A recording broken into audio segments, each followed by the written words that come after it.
ग्रंथ ये भी कहता है कि नारी तीर्थ के लिए जा रही है तो पति कभी रोके भी नहीं। तो पतियों तुम भी सुन लो, तुम्हारे लिए भी लिखा है।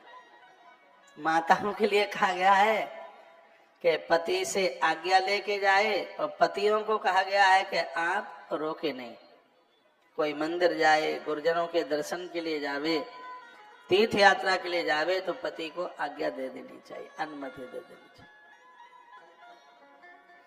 लिखा है, कहा गया न गच्छेत तीर्थ यात्रा भाई पति आज्ञान बिना क्वचित।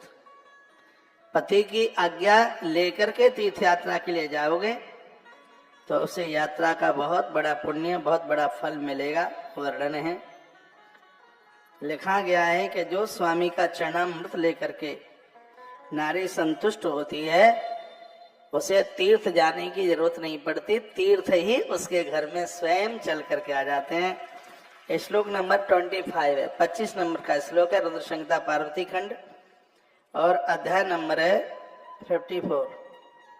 इसमें लिखा है जो नारी पति का चरणोदक। इसका मतलब ये नहीं कि पूरे दिन लड़ो और फिर अंगूठा धो करके पी लो, इसका अर्थ इतना सही नहीं है। पति पत्नी का रिश्ता बड़ा पावन है, बड़ा दिव्य है।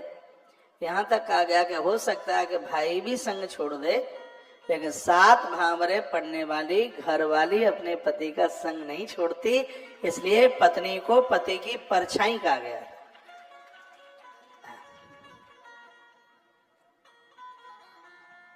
देखा, तस्मान् सर्वाणि तीर्थानि क्षेत्राणि च न संशयः। दुनिया के जितने भी तीर्थ हैं वो सब उस नारी को दर्शन देने के लिए आ जाते हैं जो देवियां अपने पति को झगड़ा नहीं करती हैं, मिल के रहते हैं। पूजा में, आरती में संग खड़े होइए, हवन यज्ञ में बैठिए, मठ मंदिर जाइए। हाँ, पति कहीं बाहर है और आप घर पर अकेले हैं, पति की आज्ञा लीजिए। पूरी यात्रा में तुम्हें पति के होने की अनुभूति का एहसास होगा, आपको लगेगा पति हमारे संग है। और जो नारियां पति के साथ हृदय से जुड़ी हैं, बताते हैं कि उर्मिला 14 वर्ष में एक भी सेकंड क्षण ऐसी नहीं थी उर्मिला ने लखनलाल अपने पति का अपने पास होने का अनुभव न किया हो, ऐसा ग्रंथों में लिखा है। जब आत्मीयता, जब हृदय से दोनों का जुड़ाव होता है, तब पति दूर परदेश होने पर भी अपनी पत्नी के पास ही होता है, नारी को ऐसा एहसास होता है। ये बातें लिखी हैं, भुंजात्मा वृक्षिष्टा मिष्ट मन्नादिकम चयत। पति के भोजन करने के पश्चात उसका उच्चिष्ट जो भी इष्ट अन्नादि हो उसे पतिव्रत महाप्रसाद समझकर। देखिए, कल मैंने बोला है एक थाली में खाना तो ठीक नहीं है, लेकिन पति की थाली से जो बच जाता है उसे नारी लेती है तो वो महाप्रसाद का रूप उसके लिए धारण कर लेता है, ऐसा वर्णन था। देवता, पितर, अतिथि, सेवक, गाय एवं भिक्षुक को दिए बिना कभी भी नारी भोजन न करे। ये बात लिखने के लायक होगी, आप कागज कलम लाए तो आप लिख लीजिए। देखा, अभिभज्यन चास्मिन्या देव पिता प्रस्तपि प्रचार कवरेशु गोसु भिक्षुकुलेशु चा। क्या लिखा है? वर्णन किया गया देवताओं को, पितरों को, अतिथियों को, गौ माता को, और दरवाजे पर आने वाला कोई याचक आया है तो उसे डालकर उसे देके ही अपनी घर की रसोई को आप शुरू कीजिएगा। ये पादव्रत धर्म बताया जा रहा है। लिखा है घर की समग्र सामग्री ठीक तरह से रखे, ससुराल का कोई भी सामान पियर न भेजे, नहीं तो माता पिता की दुर्गति हो जाएगी।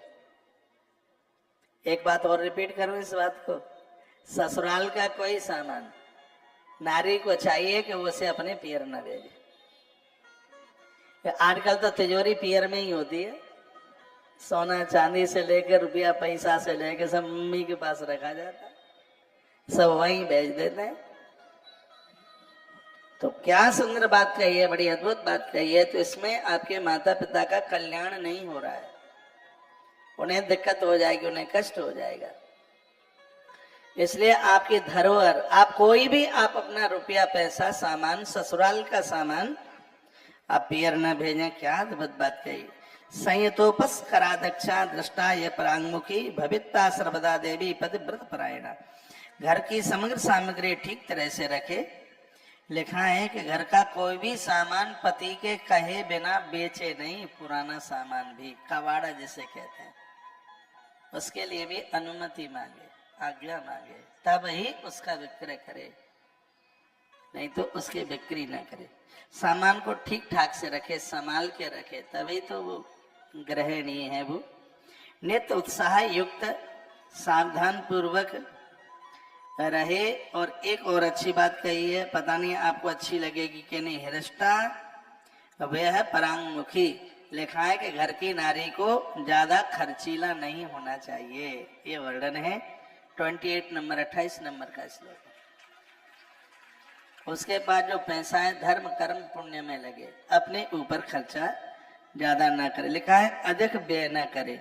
लिखा है कि पति की इनकम कम से कम भी हो, उसकी आय कम से कम भी हो, और उतने ही पैसों में घर चला दे, उसको सुलक्षणा गृहिणी कहते हैं। कम से कम पैसा उसके पास से वो अपना घर चला देती है। ये कहा है सर्वदा पातिव्रत धर्म का वह पालन करे, खर्चा कम करे। कुर्यात पत्नानुज्ञाता नोपवासा व्रताधिकम, पति की आज्ञा को लेकर के उपवास शुरू करे।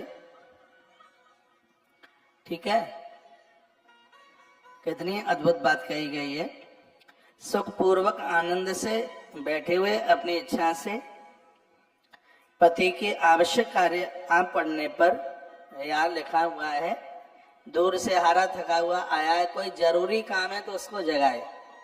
दूर से यात्रा करके आ गया है तो बस से जगावे नहीं, उसको सो लेने दे। इससे नहीं तो पुरुष की आयु क्षीण होती है। कभी कभी ऐसा होता है पति दूर से आया, हारा थका, कई दिनों की यात्रा से आया, वो उसको बार बार कंधा ऐसे झकझोर के, सुनते नहीं। अब वो सो रहा है, वो इतना दूर से चल के आया, हम लगे सुनते नहीं, कल सुना देना सुबह। ऐसा तो है नहीं कि कुंभ है 12 साल बाद ही आएगा, कल सुबह बात कर लेना ना उसको। यदि कोई इतना ज्यादा है तो उसको सुबह बात कर लीजिएगा। पुरुष लोग बड़े खुश हो रहे हैं कि आज हमारी घरवाली पंडाल में होती तो अच्छा होता, कल ले आना, द्वारा बोल देंगे। और क्या, आप तालियां कुछ ज्यादा तो नहीं बजा रहे हैं, धन्यवाद। लिखा है पति के लिए दुर्गति में पड़ा हुआ वृद्ध, रोगी, सुखी अथवा दुखी, चाहे जैसा भी है, नारी को चाहिए कभी भी उसका अपमान न करे। नहीं तो नार पाम यमपुर दुख नाना, नहीं तो वह नारी यमपुर जाएगी यमराज के यहाँ, उसका अपमान न करे। बहुत समय पहले हमने एक फिल्म देखी थी, भला है बुरा है कैसा भी है, मेरा पति मेरा देवता। एक कोई देवी कहने लगी इतने गंदे रहते हैं, आप कहते हैं तलवा धो, वो कभी पामों को खुरचते तो है नहीं, बिलंदा बिलंदा मैल जमा हुआ है, और आप कहते हैं तलवा धो के पी लो। हमने कहा कोई बात नहीं, मन को संतुष्ट कर लो कि मन को संतुष्ट कर लो कि बराह भगवान के कुछ अंश ज्यादा आ गए हैं श्रीमान में। एक देवी बोली क्रोध इतना करते हैं, मैंने कहा हो सकता है नरसिंह भगवान के कुछ गुण और ज्यादा आ गए होंगे, ये तो संतुष्ट ही तो करना है अपने आप को। तो कहा उसका अपमान न किया जाए। और अगली बात बहुत अद्भुत कही है, स्त्री धर्म नितिरांतरम च स्वमुखम नैव दर्शयेत्। लिखा है नारी ज्यादा ना कर सके तो मासिक धर्म में ऋतुकाल में कम से कम 3 रात्रि अपने पति को अपना मुख न दिखाए, अकेले में रहे। चौथे ही दिन निकल के आए, 3 रात्रि उसको मुख न दिखाए। सुनिए, रात्रि को 3 बजे से पहले ऋतुकाल हुआ है तो उसकी गिनती पहले दिन में होगी, और भोर में 3 बजे के बाद में हुआ है तो उसकी गिनती अगली तिथि में होगी। जैसे मान लिया जाए आज तारीख कितनी है, आज 10 तारीख है ना, एकादशी की आप सबको बधाई है, शुभकामनाएं, पुत्रदा एकादशी की प्रणाम करता हूँ। मान लिया गया आज 10 तारीख है, तो आज रात्रि को 12 बजे के बाद भी 1 बजे तक, 2 बजे तक, 3 बजे तक ऋतुकाल होता है, तो वो 10 तारीख को माना जाएगा, और गिनती इससे होगी 10 तारीख से। और यदि वो 3 बजे के बाद, क्यों हमारे यहाँ तिथियां ब्रह्म मुहूर्त से आरंभ हो जाती हैं, तो फिर उसको 11 तारीख में माना जाए। कल मुझे कोई बोल रहे थे, महाराज जी हमारे बेटे का जन्म रात्रि को 12 बजे हुआ है, तो हमारे यहाँ बोल दिया गया है कि वो 12 बजे डेट बदल जाती है, इसलिए वो दूसरे दिन माना जाएगा जन्मदिन। मैंने कहा नहीं माना जाएगा। का प्रमाण क्या है? प्रमाण ये है कि अष्टमी की आधी रात्रि को कन्हैया प्रकट हुए, तो जन्माष्टमी नवमी में नहीं मनाई जाती। हमारे यहाँ तिथियां ब्रह्म मुहूर्त से आरंभ होती है, नहीं तो आधी रात्रि को कन्हैया, यहाँ तो जैसे ही 12 बजता आधी रात्रि को डेट चेंज हो जाती है। ठीक कांटा 12 पर पहुंचा और अगली डेट शुरू हो गई है। लेकिन अब वो अंग्रेजों की डेट है, लेकिन अपनी सनातन जो पद्धतियां हैं वह तो भोर में ही जाकर के उसको माना जाता है। और यहाँ तक है कि दुर्गाष्टमी को रात भर का जागरण भी पहले ही दिन में संभाला जाता है। ऐसा नहीं है कि 12 बजे के बाद में जागरण हो रहा है तो उसको दूसरे दिन में मनाया जा रहा है, नहीं, उसको पहले ही दिन में मनाया जा रहा है। तो कुछ बड़ी अद्भुत बातें हैं, उनको जरा सुन लीजिएगा। स्त्री धर्मित्रांतरम च सुमुखम नैव दर्शयेत्, 3 रात्रि 4 दिन नारी अपने पति को अपना मुख न दिखाए, रात्रि पर्यंत अपना मुख पति को न दिखाए। स्पष्ट लिखा है, जब तक चौथे दिन स्नान से शुद्ध न हो। देखो, चौथे दिन नारी स्नान करके अपने खानदान परिवार के लिए रसोई में जाकर भोजन बना सकती है, लेकिन भगवान का भोग लगाने के लिए 5वें दिन के बाद ही वो भगवान के सामने थाली लेकर के पहुंचती है। ऐसा ग्रंथ में लिखा हुआ है। वो शुद्ध हो जाती है, चौथे दिन में पवित्र हो जाती है।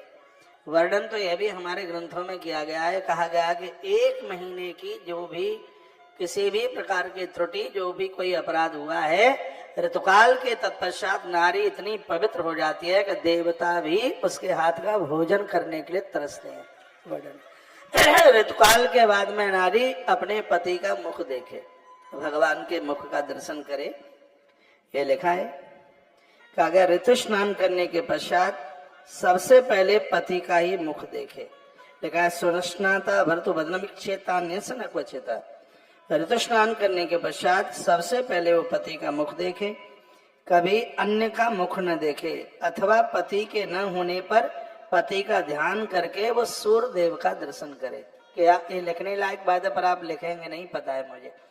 जिनका पति कहीं बाहर है, दूर है, या वो है दुनिया छोड़ करके चला गया है, तो यहाँ पर जो वर्णन किया गया वो बड़ा अद्भुत है। कहा गया है कि जिनका पति परदेश है या दुनिया में नहीं रहा, तो स्नान करने के तत्पश्चात नारी भगवान सूर्य नारायण का दर्शन करे। ऐसा श्री शिव महापुराण में वर्णन है, लिखा गया। पति के आयुष की इच्छा करने वाली पतिव्रता नारी हल्दी, कुमकुम, सिंदूर, काजल, तांबुल, मांगलिक आभूषण, केसों के श्रृंगार, केस पास बनाना, हाथ में कंगन एवं कानों में कर्णफूल नित्य उसे धारण करना चाहिए। उसका श्रृंगार है वो पति के लिए। उस नारी का सुहाग की आयु बढ़ती है जो हल्दी का प्रयोग करती है, कुमकुम, जो सुहाग की जो चीजें हैं जिनको वो नित्य उसको अपने प्रयोग में लेती है, यह पति की आर्वल बढ़ाती है चीज। ये 35 नंबर का श्लोक है, इसमें वर्णन है। कहा गया है पतिव्रता नारी, कहा पति की उम्र बढ़ाने के लिए स्पष्ट लिखा है, हरिद्रा कुंकुम चैव सिंदूरम खजलादिकम कृपासकम तांबूलम मांगल्याभरणादिका।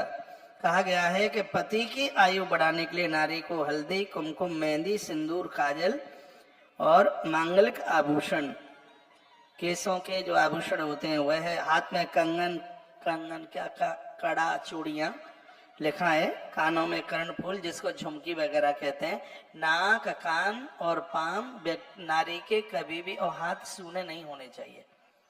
हाथ में कंगन चूड़ियां हो, कान में भी कुछ हो, नाक में भी कुछ हो और पाँव में पायल हो। ऐसा मुझे ज्यादा श्रृंगार की बात आती नहीं है, ये मतलब की बात है, लिखी हुई बात मैं आपको बोल रहा हूँ। तो ये होना चाहिए। अभी मैंने पिछले दिनों में प्रवेश निवेदन किया था कलकत्ता से, कलावा सबके हाथ में, वो नारी के बाएं हाथ में पुरुष के दाहिने हाथ में। जो हाथ में कलावा बांधते हैं उनको पैरालाइसिस नहीं हो सकता जिंदगी में, क्योंकि इस जगह पर एक ऐसी बोन्स होती है जिसका सीधा संबंध है। और जो हाथ में कलावा बांधते हैं, कलावा जानते हैं?